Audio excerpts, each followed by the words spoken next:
يا أيها الذين آمنوا لا تأكلوا أموالكم بينكم بالباطل إلا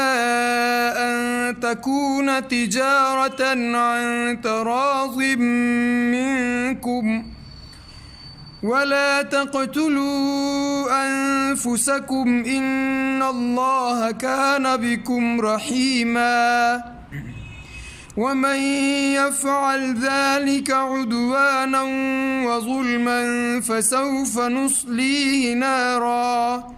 وكان ذلك على الله يسيرا إن تجتنبوا كبائر ما تنهون عنه نكفر عنكم سيئاتكم وندخلكم مدخلا كريما